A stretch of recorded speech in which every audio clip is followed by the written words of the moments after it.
പ്രേമലു, ഗിരീഷ് ഏടി, തണ്ണീർമത്തൻ ദിനങ്ങൾ, സൂപ്പർ ശരണി എന്ന സിനിമകൾക്ക് ഹിറ്റ് സിനിമകൾക്ക് ശേഷം എടുക്കുന്ന സിനിമയാണ്. എനിക്ക് പേഴ്സണലി തണ്ണീർമത്തൻ ദിനങ്ങൾ ഭയങ്കര ഇഷ്ടപ്പെട്ട സിനിമയാണ്. സൂപ്പർ ശരണ്യ ഒരു മിഡ് റേഞ്ച് തോന്നിയ ഫസ്റ്റ് ഹാഫ് ഭയങ്കര ഇഷ്ടപ്പെടുകയും സെക്കൻഡ് ഹാഫ് തീരെ ഇഷ്ടപ്പെടാതെ പോവുകയും ചെയ്ത് അങ്ങനെ ഒരു മിഡ് നിൽക്കുന്ന സിനിമയായിരുന്നു. പ്രേമലുവിലേക്ക് വരുമ്പോൾ ഒരു റോം കോം ജോണറിനാണ്. ഗിരീഷ് ഏടിയുടെ അതേ സ്ഥിരം പരിപാടികളൊക്കെ തന്നെയാണ്. 2 മണിക്കൂർ 36 മിനിറ്റാണ് ഡ്യൂറേഷൻ. ഇതിന് ഫസ്റ്റ് ഹാഫ് എന്ന് വെച്ചാൽ 5 ഔട്ട് ഓഫ് 5 ആണ് ഫസ്റ്റ് ഹാഫ്. അത് കുറച്ചൊന്നും കൊടുക്കാനില്ല. സെക്കൻഡ് ഹാഫിലേക്ക് വരുമ്പോഴത്തേക്ക് 3.5 അല്ലെ 4 ആ ഒരു റേഞ്ചിൽ കൊടുക്കാൻ പറ്റിയ സെക്കൻഡ് ഹാഫാണ്. കാരണം സെക്കൻഡ് ഹാഫിന് ഇടയ്ക്ക് അവിടെ ഇവിടെയായിട്ട് ചെറിയ ലാഗ്, ഈ 2 മണിക്കൂർ 36 മിനിറ്റ് ഡ്യൂറേഷൻ ഒരു കൊച്ചു റോം കോം പടത്തിന് വരുമ്പോഴത്തേക്ക് അതിൻ്റെതായ ചെറിയ ലാഗുകളുണ്ട്.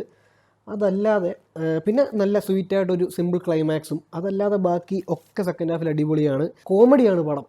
കോമഡി എന്ന് വെച്ചാൽ നല്ല ഇത്രയും രസിച്ച് അത്രയും എല്ലാം മറന്ന് ചിരിച്ച് ഒരു സിനിമ കണ്ടിട്ട് കുറേ നാളായി.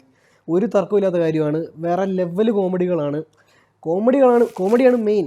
First half through out comedy. Second ഹാഫിൽ ഞാൻ ഈ പറഞ്ഞ ചെറിയ ലാഗെന്നല്ല, കുറച്ച് ഒന്ന് ട്രാക്ക് മാറുന്ന പോലെ തോന്നുന്നു ഈ കോമഡി മിസ് വരുമ്പോഴാണ്. അതിനെപ്പറ്റി പറയാം. നസ്ലൻ ഒരു രക്ഷയില്ലാത്ത പെർഫോമൻസ്, കിഡിലൻ. ഇത് വേറെ ലെവൽ ആക്ടറാണ്. കാരണം പുള്ളിയുടെ ആ ഒരു സെറ്റ് ഓഫ് ആക്ടേഴ്സിൽ ഇപ്പം പുള്ളി എന്തുകൊണ്ട് മുന്നിട്ട് നിൽക്കുന്നു എന്നുള്ളതിൻ്റെ കാരണം ഈ സിനിമ കാണുമ്പോൾ മനസ്സിലാവും. എന്ത് ഈസി ആയിട്ടാണ് പുള്ളി ഹ്യൂമർ ചെയ്യുന്നത്. എനിക്ക് പല സ്ഥലത്തും ഈ സിനിമയിൽ തന്നെ ദിലീപിൻ്റെതായിട്ട് പുള്ളി പറഞ്ഞിട്ടുള്ള 2-3 ഡയലോഗും ആ ഒരു ഡെലിവറി രീതിയൊക്കെ പുള്ളി പിടിച്ചിട്ടുണ്ട് നസ്ലൻ. അതുകൊണ്ട് തന്നെ കൂടുതലും ഭയങ്കരമായിട്ട് ഒന്ന് ശ്രമിച്ചു കഴിഞ്ഞാൽ ആ ഒരു റേഞ്ചൊക്കെ എത്തും. ഇപ്പം എത്തിയെന്ന് അല്ല, എത്താൻ ചാൻസ് ഉണ്ട്. പിന്നെ മമിത ക്യാപ്റ്റ് റോളായിരുന്നു, ഒന്നും പറയാനില്ല. പിന്നെ ശ്യാം മോഹൻ കിടിലൻ പെർഫോമൻസ് ആയിരുന്നു, രസമുള്ള റോളാണ്. പിന്നെ സംഗീത് പ്രതാപ് നസ്ലൻ്റെ കൂടെ ത്രൂ ഔട്ട്, ഇപ്പം നിവിൻ പോളി അജു വർഗീസ് കോംബോ എന്നൊക്കെ പറയുന്നത് ഇതിൽ നമുക്ക് കിട്ടിയൊരു ഫ്രഷ് കോംബോ ആണ്. സൂപ്പർ. ഇവർ തമ്മിലുള്ള കോമ്പിനേഷനാണ് മെയിൻ. ഫസ്റ്റ് ഹാഫിനെ അത്ര ലൈവ് ആക്കുന്നതാണ്. സെക്കൻഡ് ഹാഫിൽ അത് കുറച്ച് കുറവാണ് കമ്പാരിറ്റീവ്ലി ഫസ്റ്റ് ഹാഫിനെ വെച്ച് നോക്കുമ്പോൾ. ഇവർക്കുള്ള സ്ക്രീൻ സ്പേസ് ഒരുമിച്ചുള്ളത്, അതുകൊണ്ടാണ് ആ ഭാഗങ്ങളാണ് ഞാൻ പറഞ്ഞ പ്രശ്നങ്ങളും തോന്നുന്നത്. അത് ഒരു പ്രശ്നമേ അല്ല, ഇത് കാണാതിരിക്കാനുള്ളത് ഒന്നുമല്ല. ഇത് മസ്റ്റ് വാച്ചാണ് തിയേറ്ററിൽ.